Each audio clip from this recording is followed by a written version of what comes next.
Hello dear friends, welcome back my YouTube channel एक नई उड़ान। तो आज के इस वीडियो में हम बात करने वाले हैं राइट्स ऑफ फ्रीडम के बारे में, स्वतंत्रता के अधिकार के बारे में। इसके पहले हमने समानता के अधिकार को डिस्कस कर लिया है। आई होप आपने वीडियो को ज़रूर देखा होगा। तो इस वीडियो में हम स्वतंत्रता के अधिकार को, राइट्स ऑफ फ्रीडम को डिस्कस करेंगे। तो वीडियो को स्टार्ट करने से पहले अगर आप लोग चैनल पर नए हैं, चैनल को अभी तक सब्सक्राइब नहीं किया है तो चैनल को सब्सक्राइब ज़रूर कर लें, जिससे आपको आने वाले वीडियो उनका नोटिफिकेशन सबसे पहले अवेलेबल हो जाएगा। तो चलिए वीडियो को शुरू करते हैं। स्वतंत्रता के अधिकार क्या हैं और इनसे संबंधित कौन कौन से आर्टिकल हैं, तो उनको जानेंगे इस वीडियो में। तो चलिए सबसे पहले हम स्वतंत्रता के अधिकार से संबंधित आर्टिकल के बारे में जान लेते हैं। तो स्वतंत्रता यानी कि राइट्स ऑफ फ्रीडम से संबंधित जो भी रिलेटेड आर्टिकल हैं वो 19 से लेकर 22 तक हैं। 19 से लेकर 22 तक जो संबंधित आर्टिकल हैं वो आपके स्वतंत्रता का अधिकार से संबंधित आर्टिकल हैं। इसके पहले समानता से संबंधित जो आर्टिकल थे वो आपके 14 से लेकर 18 तक थे, जिनके बारे में हमने एक्सप्लेन किया था विस्तार से। तो स्वतंत्रता के अधिकार से रिलेटेड जो आपके आर्टिकल हैं 19 से 22 तक, उसमें कौन से आर्टिकल में क्या बताया गया है उनको जानेंगे। तो सबसे पहले हम समझ लेते हैं जो भी अनुच्छेद 19 है, आर्टिकल 19 है, इसमें आपको 7 प्रकार की स्वतंत्रता दी गई है। क्या बताया गया है? जो 19 आर्टिकल 19 है, इसमें आपको 7 प्रकार की स्वतंत्रता दी गई थी। 44वें संविधान संशोधन 1978 में क्या किया गया था? संपत्ति अर्जित की स्वतंत्रता को हटा दिया गया था। क्या किया गया था? पहले क्या था? आपको 7 प्रकार की स्वतंत्रताएं दी जाती थी। उसके बाद 1978 में क्या हुआ? संविधान संशोधन के अकॉर्डिंग, 44वें संविधान संशोधन के अकॉर्डिंग संपत्ति अर्जित को क्या कर दिया गया? डिसमिस कर दिया गया, हटा दिया गया था। तो आपकी अब कुल जो वर्तमान में जो स्वतंत्रताएं हैं वो आपके 6 प्रकार की स्वतंत्रताएं हैं। वो वर्तमान में 6 प्रकार की कौन कौन सी स्वतंत्रताएं हैं, उन्हीं को हम जानेंगे इस वीडियो में। तो आप सबको पता होना चाहिए कि जो हमें 6 प्रकार की स्वतंत्रताएं दी गई हैं वो कौन कौन सी स्वतंत्रताएं दी गई हैं। अगर हमको पता होगा कि हमें किस प्रकार की स्वतंत्रता दी गई है तो हमारे लिए काफ़ी ज़्यादा हेल्पफुल रहेगा। तो चलिए उन्हीं 6 प्रकार की स्वतंत्रता को हम समझेंगे इस वीडियो में। तो सबसे पहले हमारी फर्स्ट जो 19 ए कह सकते हैं, 19 का कह सकते हैं, या फिर 19 का कह सकते हैं, या ए कह सकते हैं। तो चलिए सबसे पहले हमारी फर्स्ट स्वतंत्रता को हम समझते हैं। सबसे पहले 19 ए की स्वतंत्रता क्या है? 19 ए में क्या बताया गया है? भाषण या अभिव्यक्ति की स्वतंत्रता, प्रेस या मीडिया की स्वतंत्रता। आप एक वर्ड की अगर हम बात करें, एक वर्ड में समझना चाहें तो आप ऐसे समझ सकते हैं कि 19(1) में आपको बोलने की स्वतंत्रता है। आप अपनी बात रख सकते हैं। अगर आप अपनी बात रख सकते हैं तो ये स्वतंत्रता हमारे आर्टिकल 19 ए में बताया गया है। बोलने की स्वतंत्रता क्या है कि आप अपने बात, अगर आपके मन में कोई सवाल है तो आप सवाल कर सकते हैं, उसमें आपको कोई बाध्य नहीं करेगा कि आप क्यों बोल रहे हैं। तो आपको बोलने की स्वतंत्रता है, ऐसा आपके संविधान में लिखा है कि आप बोल सकते हैं। तो जब आपको बोलने की स्वतंत्रता मिल जाएगी तो जो नेक्स्ट है आपका 19 बी, उसमें क्या बताया गया है? सभा करने की स्वतंत्रता। क्या होगा? ऐसे आप याद कर सकते हैं। 19 ए में क्या बताया गया है? बोलने की स्वतंत्रता। अगर आप बोलते हैं तो क्या होगा? जब आप ज़्यादा बोलते हैं और बोलेंगे तो लोग आपसे क्या होंगे? आकर्षित होंगे। जब आप आकर्षित होने लगेंगे लोग तो क्या करेंगे? आप सभाएं बनाने लगेंगे। सभाएं यानी कि सभा करने लगेंगे। जब आप सभा करने लगेंगे तो धीरे धीरे 1 2 3 सभाएं करेंगे। उसके बाद क्या होगा? एक आपका संगठन बन जाएगा, आपका एक यूनियन बन जाएगा। जब आपका एक यूनियन बन जाएगा तो उनके साथ आप घूम फिर सकते हैं। घूमने फिरने के बारे में भी जो आपका 19 डी है, उसमें आपका घूमने फिरने के बारे में बताया गया। जब आप घूमेंगे फिरेंगे तो उसके बाद क्या होगा? आपको जगह अगर अच्छी लग जाती है तो आप वहाँ पर निवास कर सकते हैं, रह सकते हैं। ये आपका 19 ई में बताया गया है। जब आप निवास करेंगे तो आप जब कहीं पर बसेंगे तो आपको पैसे की ज़रूरत पड़ेगी। आप पैसों कैसे आएंगे? जब आप व्यापार करेंगे, जब आप कोई बिजनेस करेंगे तो आपको पैसे आएंगे जिससे आप रह सकते हैं। तो ये सारी चीज़ें इस तरह आप इन सारे आर्टिकल को याद कर सकते हैं। तो चलिए देख लेते हैं।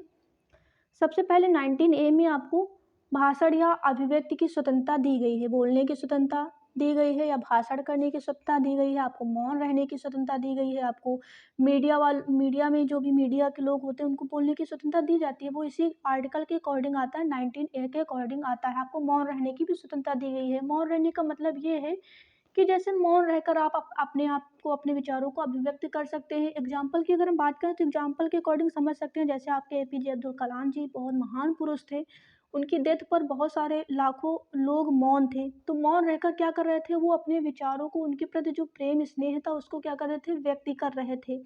तो इसी प्रकार आप याद रख सकते हैं 19A में आपको बोलने की स्वतंत्रता है, आपको मौन रहने की स्वतंत्रता है, आपको मीडिया प्रेस वालों को स्वतंत्रता दी जाती है। ये तो आर्टिकल 19A हो गया। आर्टिकल 19B के बारे में जान लेते हैं। आर्टिकल 19B में क्या बताया गया है? आर्टिकल 19B में यह बताया गया है शांतिपूर्वक बिना अस्त्र शस्त्र के सम्मेलन करने की स्वतंत्रता। अगर आप इन वर्ड को नहीं याद कर सकते हैं तो एक सिंपल वर्ड याद रखें कि आपको सभा करने की स्वतंत्रता है, लेकिन आप नियमों को फॉलो करके ही सभा कर सकते हैं। ऐसा नहीं है कि आप अस्त्र शस्त्र का प्रयोग करेंगे, मार काट करेंगे और तभी आप सभाएं कर सकते हैं, तो आपको इसके लिए पनिशमेंट दी जाएगी, सजा दी जाएगी। आपको स्वतंत्रता देने का मतलब ये नहीं है कि आप नियमों का उल्लंघन करेंगे, उनका पालन नहीं करेंगे। तो आपको शांतिपूर्वक आप सभा कर सकते हैं, उसमें आपको स्वतंत्रता है। लेकिन आप अगर अस्त्र शस्त्र का प्रयोग करते हैं, किसी को मार देते हैं, तो उसके लिए आपको सजा दी जाएगी।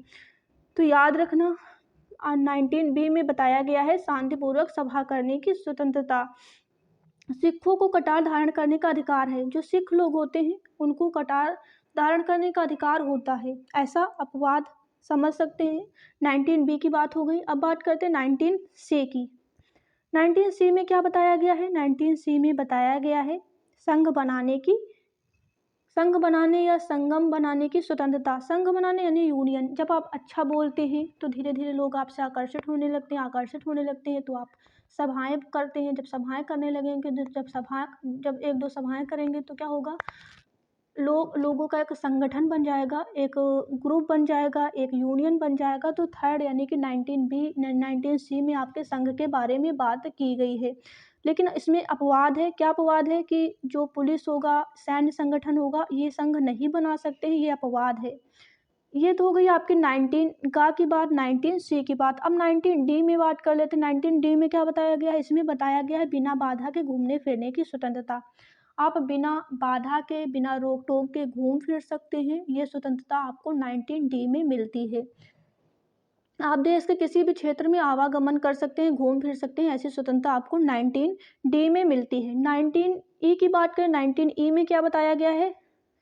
19E में बताया गया है व्यापार या आजीविका कमाने की स्वतंत्रता। व्यापार, जैसा कि आप घूमेंगे फिरेंगे तो आप उसके लिए पैसे होने चाहिए। जब पैसे होने चाहिए तो क्या करेंगे? व्यापार करेंगे, तो उसी से आप पैसे कमाएंगे। जब पैसे कमाएंगे तो आप घूम फिर सकते हैं।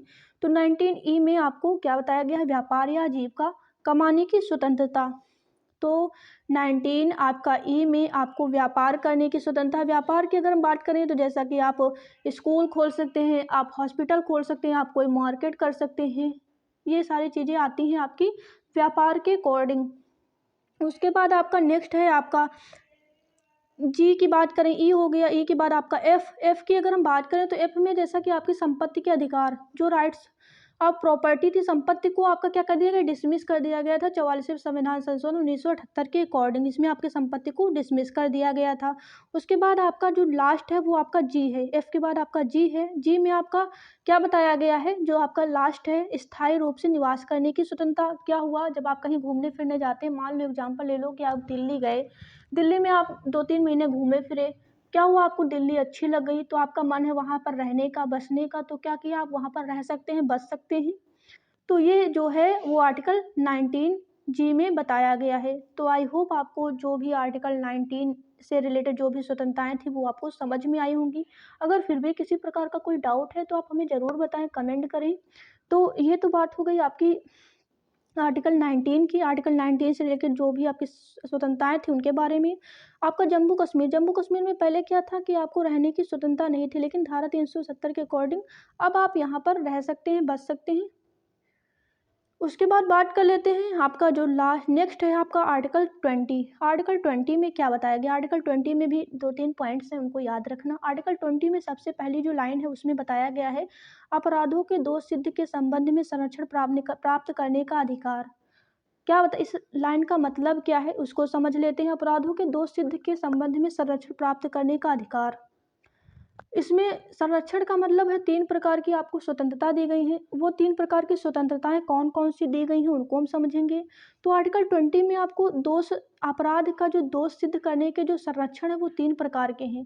वो 3 प्रकार के कौन से संरक्षण है? सबसे पहला फर्स्ट है आपका किसी व्यक्ति को तब तक अपराध के लिए दोषी नहीं ठहराया जाता जब तक लागू कानून का उल्लंघन ना किया गया हो। कहने का मतलब यह है कि किसी भी व्यक्ति को एक अपराध के लिए सिर्फ एक बार ही सज़ा दी जाएगी, या फिर जो भी अपराध करने का समय होगा उसी के तहत उसको पनिशमेंट दी जाएगी। और अगर कोई भी व्यक्ति नियम और कानून का उल्लंघन नहीं करता है तो उसे क्या किया जाएगा, सज़ा नहीं दी जाएगी। आप ऐसा समझ सकते हैं कि जो आपके 3 संरक्षण हैं उसमें आपका जो फर्स्ट संरक्षण है वो ये है कि अगर कोई भी व्यक्ति जो है अपराध करता है तो उसको एक अपराध के लिए एक बार ही सज़ा दी जाएगी। ये नहीं है कि उसने एक बार अपराध किया है तो उसको 10 बार सज़ा दी जाएगी, ऐसा नहीं है। और उसका जो सेकंड पॉइंट है वो ये है कि अपराध करने के समय जो कानून होगा उसी कानून के अकॉर्डिंग उसको सज़ा दी जाएगी। मान लो एक व्यक्ति ने 2020 में चोरी की, मान लो कि एक व्यक्ति ने 2020 में चोरी की और उस समय सज़ा ये थी कि जो 2020 में जो चोरी करेगा उसको 1 साल की सज़ा दी जाएगी। क्या हुआ, अब जो 2020 में व्यक्ति ने चोरी की तो उस पर केस चला और वो केस जो है 4-5 साल चला। आ गया 2025 में क्या हुआ कि मान लो कि जो हमारे प्रधानमंत्री जी हैं उन्होंने क्या किया कि जो चोरी करेगा उसकी सज़ा 1 साल की ना होके फांसी की सज़ा उसको दी जाएगी। तो अब ऐसा नहीं है कि 2025 में उस 2020 में जो क्राइम किया चोरी वाला उसको 2025 के अकॉर्डिंग फांसी की सज़ा दी जाएगी, ऐसा नहीं होगा। उसको सज़ा 2020 में जो 1 साल की सज़ा दी थी वही दी जाएगी, ऐसा हमारा आर्टिकल 20 में बताया गया है। तो याद रखना, ये वेरी इंपॉर्टेंट पॉइंट है। नेक्स्ट है आपका अपराध करने के समय जो कानून है उसी के अकॉर्डिंग आपको सज़ा दी जाएगी, ये आपका नेक्स्ट पॉइंट हो गया। थर्ड पॉइंट क्या है, किसी भी व्यक्ति को स्वयं के विरुद्ध न्यायालय में गवाही देने के लिए बाध्य नहीं किया जा सकता है। क्या होगा, थर्ड पॉइंट क्या है कि किसी भी व्यक्ति को स्वयं के प्रति गवाही देने के लिए आप बाध्य नहीं कर सकते। जैसे कि आपने चोरी की है, नहीं की है, तो आपको स्वयं के लिए कोई भी बाध्य नहीं कर सकता कि नहीं आप स्वयं के प्रति, आप स्वयं के अगेंस्ट जाकर, आप स्वयं के विरोध में जाकर गवाही दें। ऐसा आपको कोई नहीं कर सकता। अगर ऐसा करता है तो उस पर उसको सज़ा दी जाएगी। तो ये आर्टिकल आपके 20 हो गए, 20 के कुछ पॉइंट्स थे जो हमने डिस्कस किए हैं। अब बात कर लेते हैं आर्टिकल 21 की। आर्टिकल 21 में क्या बताया गया है। आर्टिकल 21 के भी कुछ पॉइंट्स हैं जिनको आप याद रखना। सबसे पहला जो आर्टिकल 21 है वो उसमें जो फर्स्ट लाइन है वो ये बताई गई है कि प्राण एवं दैहिक स्वतंत्रता का अधिकार। प्राण एवं दैहिक स्वतंत्रता का अधिकार का मतलब क्या है, प्राण का मतलब आपकी लाइफ और दैहिक स्वतंत्रता का मतलब है आपकी पर्सनल जो भी लाइफ्स के जो भी अथॉरिटी होती है, जो कि आपके अधिकार होते हैं। अगर उनका कोई आपको टॉर्चर करता है किसी प्रकार का, माइंडली फिजिकली, या फिर आपका कोई शोषण करता है तो उस पर आप उसके अगेंस्ट आप कार्यवाही कर सकते हैं। जैसा कि क्या होता है कि देखा होगा रिकॉर्डिंग्स वगैरह वायरल हो जाती हैं। जैसे किसी पर्सन्स का मन नहीं है, अगर आप उसके बिना परमिशंस के उसकी रिकॉर्डिंग्स करते हैं तो उस पर आपको सख्त उसकी सज़ा भी दी जा सकती है। ऐसा आर्टिकल में बताया गया है 21 में। तो चलिए देख लेते हैं 21 को, समझ लेते हैं। तो 21 में क्या बताया गया है। 21 का फर्स्ट पॉइंट है 86वें संविधान संशोधन 2002 में 6 से लेकर 14 वर्ष तक के बालकों को निःशुल्क शिक्षा देने या प्राप्त करने का अधिकार। क्या होगा, 6 से लेकर 14 वर्ष तक के जो भी बच्चे होंगे उनको निःशुल्क शिक्षा दी जाएगी। और जो नेक्स्ट पॉइंट है वो ये है कि किसी भी व्यक्ति को विधि द्वारा स्थापित प्रक्रिया के अतिरिक्त उसके जीवन और वैयक्तिक स्वतंत्रता का अधिकार से वंचित नहीं किया जाएगा। किसी भी प्रकार की अगर कोई फ्रीडम्स है उससे उसको वंचित नहीं रखा जाएगा। तो याद रखना, जो भी आपका आर्टिकल 21 है उसमें प्राण एवं दैहिक स्वतंत्रता का अधिकार, प्राण एवं दैहिक, प्राण का मतलब लाइफ का मतलब क्या है। अगर आप एक एग्जांपल की बात करें, जैसे कि आपका एटमॉस्फेयर है, वातावरण है, वातावरण में किसी भी प्रकार का अगर आपका पर्यावरण दूषित हो रहा है किसी भी कारण की वजह से, जैसे कि आपका कोई भी वाहन ऐसा है, जैसा कि अगर उस वाहन की वजह से आपका पोल्यूशन यानी आपका पर्यावरण प्रदूषित हो रहा है तो आप उस व्यक्ति पर कार्रवाई कर सकते हैं। क्योंकि आपको लाइफ के प्रति आपको जागरूक, आपको अवेयर रहने की ज़रूरत है। और अगर आपकी लाइफ के साथ कोई भी गलत वो हो रहा है तो आप उसके लिए कार्यवाही कर सकते हैं, ऐसा आर्टिकल 21 में बताया गया है। और दैहिक स्वतंत्रता का अधिकार मतलब कि जैसे कि आपके साथ या आपके बिना इच्छा के अनुसार कोई काम किया जा रहा है तो आप उस पर भी कार्यवाही कर सकते हैं आर्टिकल 21 के अकॉर्डिंग से। ये हो गए आर्टिकल 21 के पॉइंट।